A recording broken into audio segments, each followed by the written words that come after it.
Une femme arrive à l'hôpital en pleurant, souffrant d'une douleur abdominale, et les médecins, après avoir effectué une échographie, décident d'opérer immédiatement. Ce que personne n'avait prévu, c'est que quelque chose de terrifiant sortirait d'elle. Rose était dans la cuisine, concentrée sur la préparation du déjeuner, lorsqu'elle ressentit une douleur aiguë dans son ventre, une douleur intense et complètement inhabituelle, comme rien de ce qu'elle avait jamais ressenti auparavant. Surpris, elle laissa tomber la poêle par terre, renversant les ingrédients. Anthony, son mari, entendit le bruit et se précipita dans la cuisine, inquiet. « Rose, que s'est-il passé? Ça va ?» demanda-t-il. Les yeux écarquillés, elle tenta de minimiser, posant une main sur son ventre et forçant un sourire pour le rassurer. « Ce n'est rien, Anthony. Juste une petite crampe d'estomac.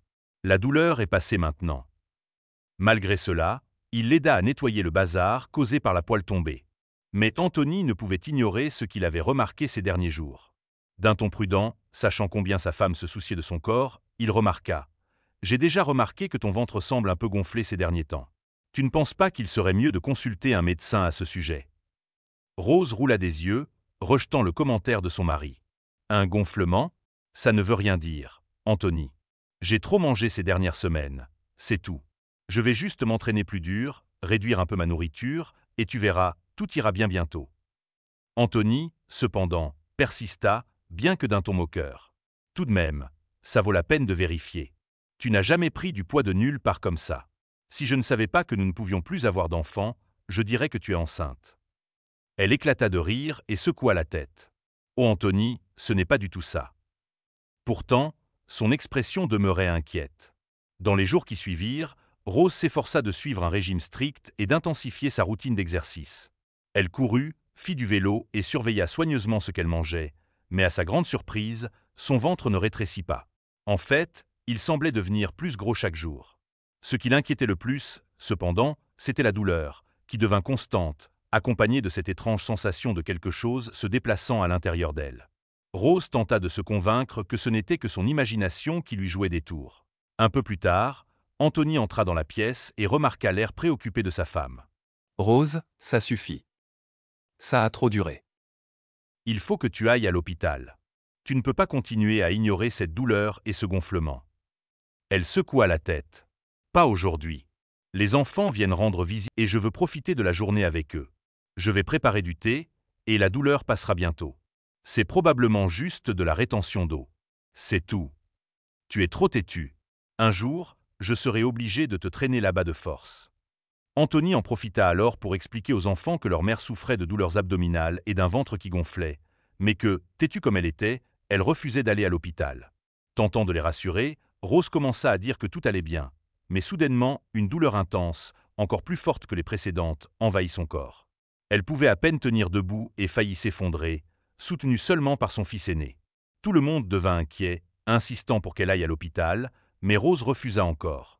Elle expliqua qu'elle ne voulait pas perdre le temps précieux qu'elle avait avec ses enfants, qui vivaient loin et ne pouvaient pas la visiter souvent. « Je te promets, dit-elle, haletante de douleur, si cette douleur ne passe pas à la fin de la semaine, j'irai à l'hôpital. » La famille accepta la promesse, mais restait inquiète de ce qui pourrait se passer, ne sachant pas qu'à partir de ce moment, les pires moments étaient encore à venir. 2 jours passèrent depuis la visite des enfants, et Rose n'était toujours pas allée à l'hôpital. Anthony était dans un état de panique, voyant le ventre de sa femme gonfler à un rythme alarmant. On aurait dit qu'elle allait accoucher à tout moment, mais ils savaient tous deux qu'il n'y avait pas de bébé à l'intérieur. De plus, un bébé ne grandirait pas aussi vite. Ce matin-là, Anthony se réveilla irrité. Pendant la nuit, il avait remarqué que sa femme se tournait et se retournait, incapable de dormir à cause de la douleur et de cette sensation inquiétante de quelque chose qui bougeait à l'intérieur d'elle. Lorsqu'il descendit à la cuisine, il la trouva en train de préparer encore une tasse de thé avec des herbes qu'elle avait cueillies dans le jardin. Elle essaya de forcer un sourire, bien qu'elle ne croie même pas à ses propres paroles. Avant qu'Anthony puisse dire quoi que ce soit, Rose parla la première. « Aujourd'hui, Anthony, cette douleur va disparaître pour de bon. Ce thé est le meilleur au monde, tu verras. Mon ventre va dégonfler, dit-elle, essayant de paraître confiante. Anthony, déjà à bout de patience, répondit avec détermination. « Aujourd'hui, ça s'arrête pour de bon. Je t'emmène à l'hôpital, Rose, que tu le veuilles ou non. » Il la regarda fermement et, d'une voix autoritaire, ajouta « Va te doucher et change de vêtements, car nous partons maintenant. » « Je ne vais pas, Anthony. Il n'y a rien de grave chez moi. » Mais l'homme avait déjà décidé. Il lui attrapa le bras, prêt à la traîner à l'hôpital si nécessaire. À cet instant exact, Rose poussa un cri profond, un cri de douleur qui résonna dans la maison, et s'effondra dans les bras de son mari, terrifié. Il l'aida à s'asseoir par terre, pensant que s'ils attendaient quelques instants, la douleur passerait peut-être. Mais cette fois, la douleur était différente, intense et constante, fixée dans son ventre sans signe de soulagement.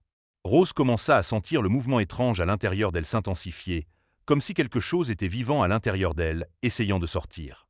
Anthony, alarmé, posa sa main sur le ventre de sa femme. En sentant quelque chose bouger sous sa peau, il se recula, presque en sursaut. « Mon Dieu, qu'est-ce que c'est » s'exclama-t-il, horrifié. Sans hésiter, il saisit les clés de voiture et aida Rose à se lever, la conduisant rapidement au véhicule. Elle criait de douleur, et il n'y avait plus de temps à perdre, il devait aller à l'hôpital. En chemin, Anthony, nerveux et frustré, dit « Tu aurais dû aller à l'hôpital plus tôt. Tu es tellement têtu. » Rose ne pouvait que pleurer, la culpabilité l'envahissant. « J'aurais dû prendre mon thé », murmura-t-elle, incapable de répondre davantage. À leur arrivée, les infirmières, entendant les cris de Rose, accoururent. L'une d'elles, voyant combien il était difficile pour Rose de marcher, appela immédiatement une civière. L'infirmière, surprise par la taille du ventre de Rose, s'exclama « Nous avons une femme enceinte en travail ici. » Rose, épuisée par la douleur, ne pouvait presque plus réagir, à part pleurer. Anthony, désespéré, l'aida à la mettre sur la civière et supplia les infirmières de la conduire en salle d'urgence aussi vite que possible. Docteur Émilie, une obstétricienne expérimentée, s'approcha rapidement, observant la patiente de près. « Combien de semaines » demanda-t-elle d'une voix calme et professionnelle. Rose, en sanglots, répondit « Je ne suis pas enceinte ». Docteur Émilie sentit quelque chose bouger dans le ventre de Rose et fut choquée. « C'est rare, surtout à son âge, mais ce ventre ressemble vraiment à celui d'une femme enceinte », dit-elle. Rose, épuisée et souffrante, insista pour dire qu'elle n'était pas enceinte, mais docteur Émilie ordonna une échographie. Elle ne pouvait pas administrer de soulagement de la douleur avant d'être certaine qu'il n'y avait pas de bébé à l'intérieur. Lorsque docteur Émilie réalisa l'échographie, elle sentit immédiatement un mouvement inhabituel, un mouvement pulsatile sous ses mains. C'était différent de tout ce qu'elle avait ressenti dans le ventre d'une femme enceinte. C'était comme si quelque chose nageait à l'intérieur, se déplaçant par vagues. Elle appliqua rapidement plus de gel, demandant à Rose de rester calme malgré la douleur. Docteur Émilie fit glisser le capteur de l'échographe sur le ventre de Rose, s'attendant déjà à voir quelque chose d'anormal. En quelques minutes, elle comprit que les douleurs qu'éprouvait Rose n'étaient pas des contractions, et que ce ventre ne portait pas de bébé. Mais elle avait besoin de confirmation de ce qui se passait réellement. La confirmation arriva, et ce fut comme une bombe. L'écran de l'échographie montra quelque chose qui bougeait dans le ventre de Rose, quelque chose qui se déplaçait dans toutes les directions, avec des mouvements brusques et déterminés. Docteur Émilie faillit tomber en arrière, horrifiée. Rose et Anthony, voyant l'expression du visage de docteur Émilie et l'image à l'écran, étaient tout aussi terrifiés. Rose, la voix faible et effrayée, demanda « Qu'est-ce que c'est, docteur ?»« Mon Dieu, qu'est-ce qui est à l'intérieur de moi ?» Docteur Émilie, tentant de rester composée, ne répondit pas tout de suite. Elle appela une infirmière et lui demanda d'amener le docteur Léonard, un spécialiste en gastro-entérologie. Docteur Léonard arriva en quelques minutes et, en voyant l'image, fut visiblement secoué. Docteur Léonard et docteur Émilie échangèrent des regards tendus. Après quelques moments de silence, docteur Léonard dit « Nous devons l'emmener dans une salle d'endoscopie. » Rose, remplie de terreur, demanda « Mais qu'est-ce que c'est ?» Anthony, tout aussi effrayé, supplia « Savez-vous ce que c'est ?» Docteur Émilie répondit « La seule chose que je puisse dire avec certitude, c'est que, quoi que ce soit, nous devrons l'enlever chirurgicalement. » Rose, qui avait toujours évité les hôpitaux et se tournait vers des remèdes maison pour tout inconfort, commença à trembler à l'idée de la chirurgie. Comment cela avait-il pu arriver? Comment quelque chose comme ça avait-il fini dans son ventre? Anthony, tout aussi terrifié, essaya de rester fort pour elle. Il lui serra la main fermement, sa voix calme, répétant « Tout ira bien, mon amour. Nous allons traverser cela ensemble. » Rose a été conduite dans la salle d'endoscopie, où une sédation légère lui a été administrée pour l'aider à se détendre pendant la procédure. Le docteur Émilie est resté à ses côtés, assistant Léonard, tandis que des infirmières étaient prêtes à toute urgence. L'hôpital, plus calme que d'habitude, semblait avoir l'attention de tout le monde concentrée sur Rose et la chose étrange qui bougeait dans son estomac. Lorsque la caméra d'endoscopie a atteint l'estomac de Rose, les soupçons de Léonard ont été confirmés. Elle avait un ténia anormalement grand. Choqués, elle et Anthony ont écouté le docteur Léonard expliquer qu'il ne s'agissait pas d'un ténia ordinaire. Il avait muté et grandi des centaines de fois plus que d'habitude. Léonard a insisté sur la nécessité de procéder immédiatement à une intervention chirurgicale pour l'enlever. Malgré sa peur, Rose, résolue, a demandé au médecin de l'enlever aussi rapidement que possible. Un chirurgien spécialiste a été appelé, préoccupé par le fait que le ténia ait pu endommager le tissu de l'estomac de Rose, ce qui expliquerait la douleur qu'elle ressentait. Dans la salle d'opération, le docteur Emily a expliqué la procédure. Une anesthésie locale serait administrée et une incision similaire à celle d'une césarienne serait pratiquée.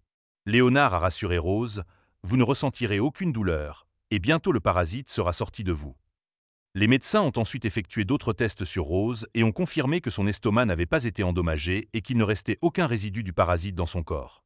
Ils ont conclu qu'elle avait probablement ingéré de la nourriture contaminée, ce qui avait provoqué la croissance excessive du ténia. Soulagée et plus en santé que jamais, Rose a juré de ne plus jamais négliger les soins médicaux. Bien qu'elle croie toujours au pouvoir des tisanes et des remèdes maison, elle a maintenant compris l'importance de consulter un professionnel lorsque les symptômes persistent. Dès ce jour, Rose a commencé à faire des bilans réguliers avec Anthony, reconnaissante d'être débarrassée du ténia géant et pleine d'espoir pour encore de nombreuses années de vie saine avec son bien-aimé.